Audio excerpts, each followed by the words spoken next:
This is Wendy Daniels with Revolutionary PE, and this is Soccer Games and Skills. In our soccer unit, we first start with them squads to the front. We give them information about how to touch the ball. We say, first person, please get the ball from behind you. They pick it up, they take it to the front of their line, and they start dribbling with their feet around the cones.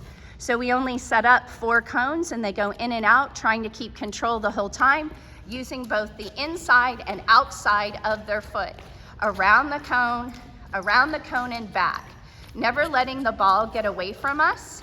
It's harder on the gym floor, so they want to stop it when they get back to their team, stay in their lane. We talked about how soccer players are trying to get 1,000 touches. In the next drill, they're gonna go to the red line and try to score. So now they're dribbling. So wait about 5-10 minutes, let them practice depending on the size of your class. When they get to the red line, they stop and kick the ball through their goal. So we set up the goals where the cones are different colors and 2 teams share that goal. For Kinder and First, on day 2 in our book, we go over all of the soccer drills. This is one drill that's kind of like a game situation, and we have one team facing another team. The other team is on the black line, and they are the goalies. So because they're the goalies, they can use their hands. They have to always have one foot on the black line to stop the ball. And so the first player from this team dribbles down, and when they do, it's not a penalty kick. So you're dribbling straight at them to score. So you're keep going, dribble, and kick. Oh, and he scores. So then the goalie gets the ball, gives him back the ball. He would get 2 tries. So if he didn't do it, she would give it to him again. But now he's gonna dribble back and give it to the next person in line.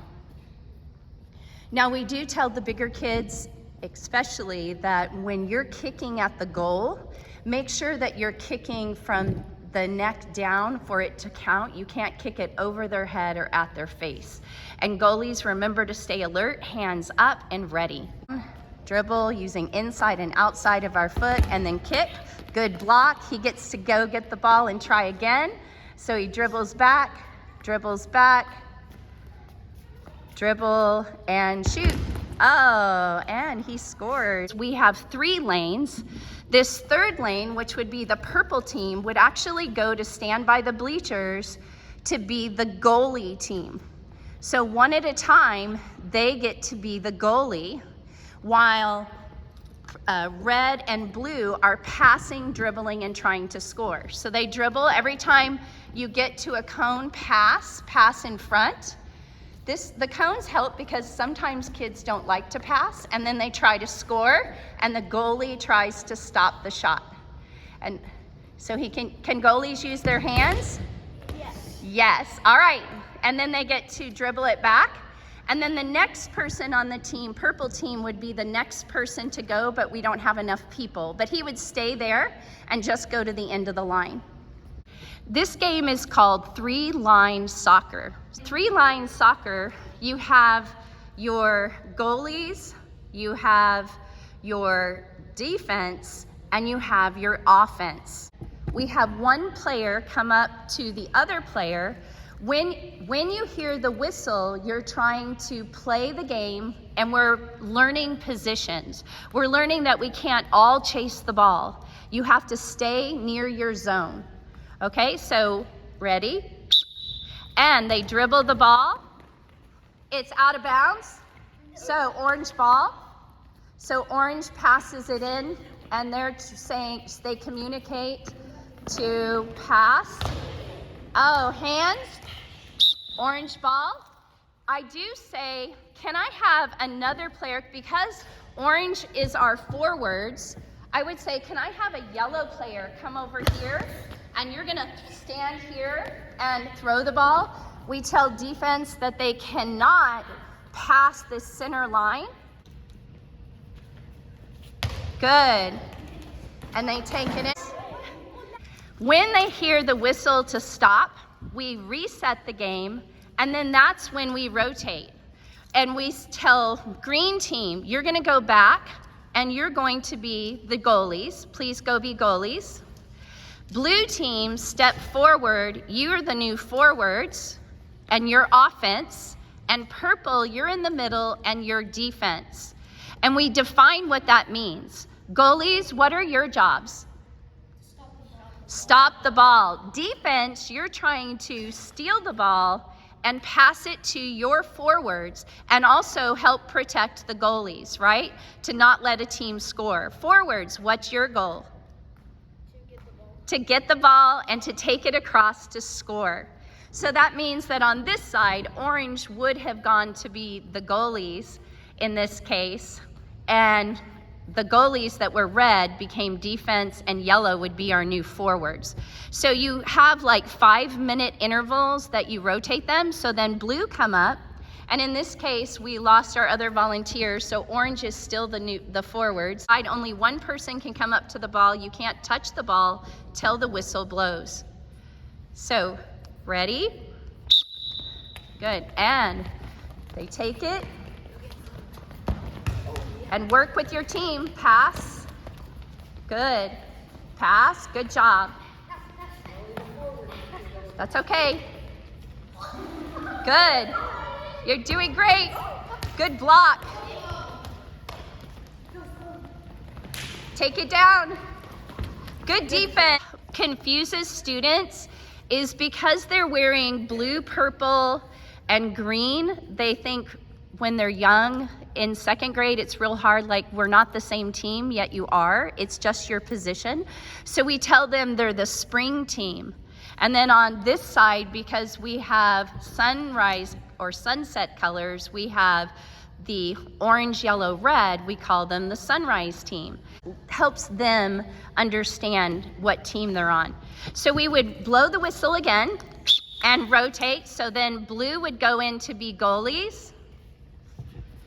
We'd reset the game. Green are now defense, and purple, it would be the forward.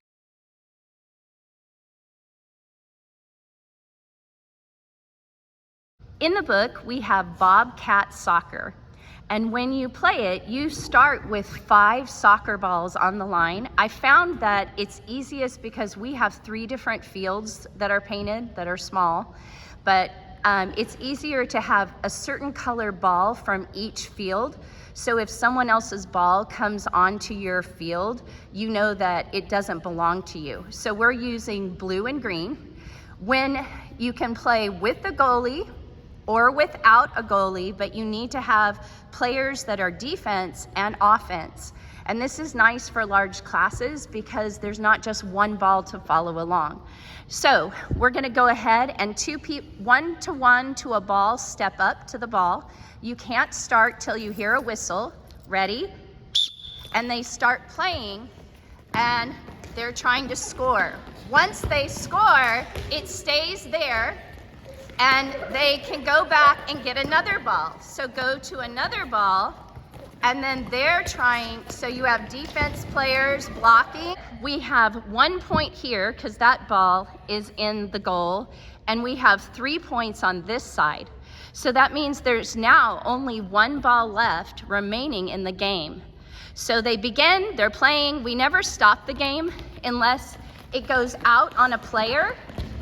So the game is over at 4-to-1, and I say reset the game. So all the balls go back to the center line. Winning team, the green team, would rotate to the next field to their left because they won, and the losing team would stay there, and I would rotate the other team that lost from the other field to them, and we try to rotate those games.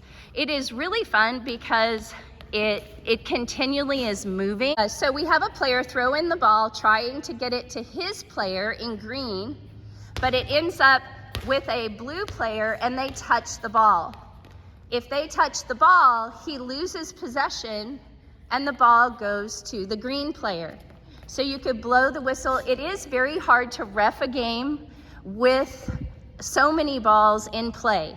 So what they have to know is if the ball goes out on green, so if it goes out of bounds on green, they stop it and they would automatically play and say, hey, blue's ball. So blue would come get it and throw it in to the blue player, get ready, and they stop it with their body. We have to remind them not to use their hands and to keep it low. Green steals the ball and scores. All right, so great job, guys. Soccer, what do you do when one team finishes first, they get all of their soccer balls in the goals, and another team next to you hasn't finished yet? That's a great question. So what we would do is we would maybe stop a game a little early if it was maybe 2-1, and we would rotate that team, or we would just let them finish out their game and then they wouldn't rotate till later. Okay. For a full year of lesson plans and games like this, get lesson plans for elementary PE on Amazon now.